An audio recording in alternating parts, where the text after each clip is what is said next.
Mike, we got Penn State football. First It's game coming. against Syracuse. We're going to talk a bit about a game preview in a moment. But there's been interesting developments. Everybody talks about quarterback out there, but there's some developments on other positions where there's some oars. Okay, we've got one at right tackle. I think it's going to be very interesting because you're trying to solidify that line.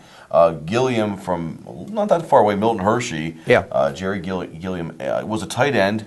From what I understand from watching training days on ESPN, went to the coach and said, Coach O'Brien, we're a little short on offensive line. Why don't I put on some pounds and he was in the 255, 260 range, and now he's 300 pounds. Wow. He's 6'6". He's very athletic. He was a good. I remember him from high school basketball around here, seeing him play high school basketball. And he has drawn even with Adam Gress, who is a fifth-year senior, who is kind of penciled in here. But a lot of people are looking at that as the one spot on the offensive line where maybe things are a little shaky. Gress has had an okay career. He hasn't been anything. So I think it's sort of significant that Gilliam has kind of drawn even with him now, which you would think he would be coming on fast. As a junior, he has an extra. Oh, he has another year, yeah. He's athletic. I think it's a smart move for him because an NFL career, I don't think he's going to make it as a tight end. His hands weren't great. Not quite athletic enough, yeah. Safety's another spot. The name that jumps out to me is Malcolm Willis, but there's another guy in here that's emerging that this is a good competition. Yeah, at one of the safety spots, I think everybody thought the two safeties were going to be Adrian Amos and Malcolm Willis, and that would be a real strength of the defense, and I think it still can be. But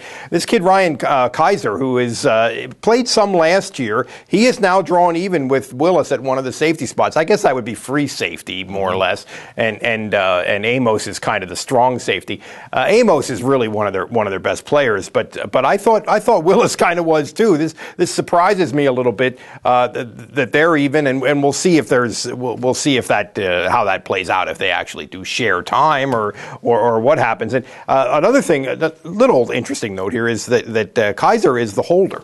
Oh. So he's got a regular job anyway, in addition to his defensive back duties. But he's a pretty good athlete, pretty good player. He was on the field last year at the time. Do they have depth charts for holders as well? Oh, let's look here. He gets hurt during the game. Yeah, actually they do. They have a second string holder. Do they?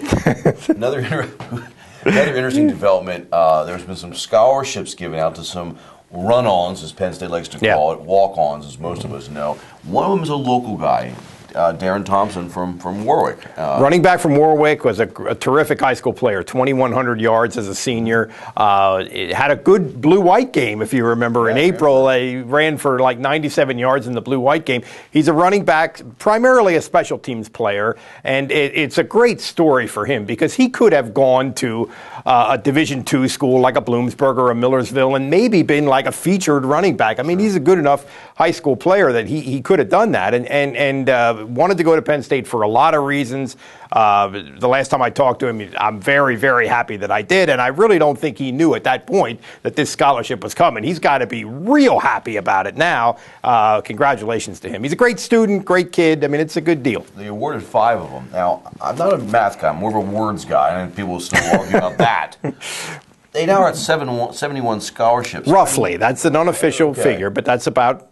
By next year, there's a sanction that's in place, so they have to be at 65. How does this complicate things? It complicates things quite a bit. I mean, of course, some of the 71 that they have now, you're going to lose because there'll be seniors. They'll graduate. They'll move on. They'll quit, whatever. But then there's also the 2014 recruited kids that are going to be coming in too. Yep, so certainly this is going to, and Bill O'Brien's first season press conference of the year is coming up in about 45 minutes here, and I know that this is something that if nobody else asks him, I will, is how he's going to manage this situation. There's no way to know, but it seems to me that making 5 kids from walk-on to scholarship the week before you start the 2013 season certainly makes the calculus even more complicated. He's Brown educated. He's a smart man. He's an Ivy Leaguer. He's got a plan. There you go. Speaking of your press conference coming up that you're going to be listening on, we have a podcast. We'll be updating information. You got the podcast. We'll have Gordy Jones coming in with us.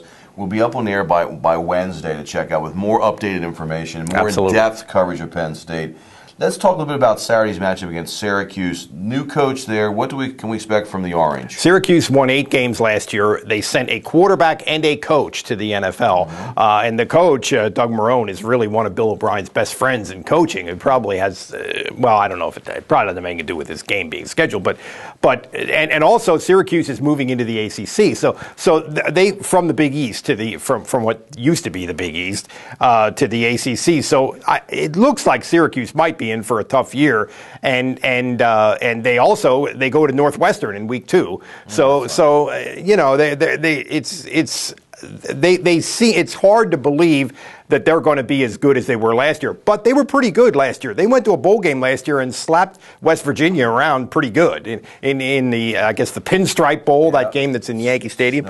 So Syracuse I'm sure has some players, but it's hard to imagine that they won't be a little bit unglued this early in the year.